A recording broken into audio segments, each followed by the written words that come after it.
অনেক দিন পর ভিডিও দিচ্ছি, আর ভিডিওটা যে আমি ডাব করছি ভয়েসটা আমার গ্রাম থেকেই।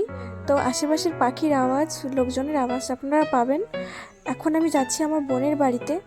আমার একটা বিশেষ কাজ ছিল, তো সেই কাজের উদ্দেশ্যে আমি যাচ্ছিলাম।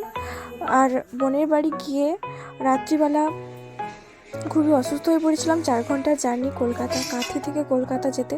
সেখানে গিয়ে দেখি মাসিমা, মানে আমার বোনের শাশুড়ি মা, মটরশুঁটির কচুরি বানাবে বলে সব কিছু রেডি করে নিয়েছে। আর আমার বোন রান্না করছে চিকেন, খাওয়া হবে চিকেন আর মটরশুঁটির কচুরি, মানে কড়াইশুঁটির কচুরি। যাই হোক, আমি তো মটরশুঁটি বলি। আর এই যে দারুণ লাগছিল খেতে। কিন্তু তারপরের দিন সকালবেলা আমি বেরিয়ে পড়ি আমার কাজে। তারপর কাজ হতে হতে আমার সন্ধ্যা হয়ে যায়। আর সল্ট লেকে এত ভিড় ছিল, আধ ঘন্টার মতো দাঁড়িয়েছি। এবং কয়েকটা বাস আমাকে ছাড়তে হয়েছে, তার কারণ বাসে ওঠার জায়গা ছিল না, প্রচুর ভিড় হয়েছিল। আর এই যে বড় বাজারের অবস্থাটা, মানে বাস এসে দাঁড়িয়ে দাঁড়িয়ে যাচ্ছে 1 ঘন্টা ধরে। বড় বাজার থেকে হাওড়া ব্রিজটা ক্রস করবে, সেই পর্যন্ত যেতেই সময় লেগে গেল আধ ঘন্টা। তারপরের দিন সকালবেলা উঠে দেখি মা টিভি দেখছে, বৃহস্পতিবার ছিল। আমি নিরামিষ আলুর দম রান্না করলাম, আরও অনেক কিছু রান্না করেছে আমার বোন। আর এই যে এখানে আলু উচ্ছে দিয়ে একটা চচ্চড়ি, আলুর পোস্ত, বেগুন ভাজা, ডাল। আর ওই আলুর দমটা একটুখানি নিয়েছি, সবাই মিলে খাবো, তবে এটা রাত্রের জন্য। আর এই যে রাত্রিবেলার ডিনারটা। আমি কিন্তু ভিডিও করার একদম মানে মনেই ছিল না, শুধু খাওয়ার ভিডিওগুলোই করে গেছি। তারপরের দিন সকালবেলা জোর করে আমার বোনের বাড়িতে মাছ দিয়ে গেল, এই যে মাছ দোকানি, তো সেইটা একটু ভিডিও করছিলাম।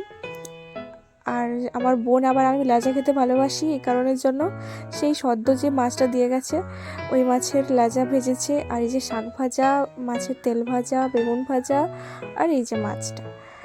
তারপরের দিন সন্ধ্যাবেলা, না সেই দিন সন্ধ্যাবেলাই আমার বোনের হাজব্যান্ড ধোসা কিনবে বলে ধোসার দোকানিকে তাদের ঘরের সামনেই ডেকে এনেছিল। তো সেই যে বানাচ্ছি, এই প্রসেসটা আমিও নিয়ে নিলাম একটু। আর শীতের সময় গরম গরম ধোসা খেতে সত্যিই ভীষণ ভালো লাগছিল।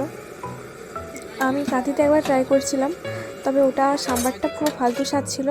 কিন্তু এটার সাম্বারটা যথেষ্ট ভালো, আর বাদামের চাটনিটাও খুব ভালো হয়েছিল।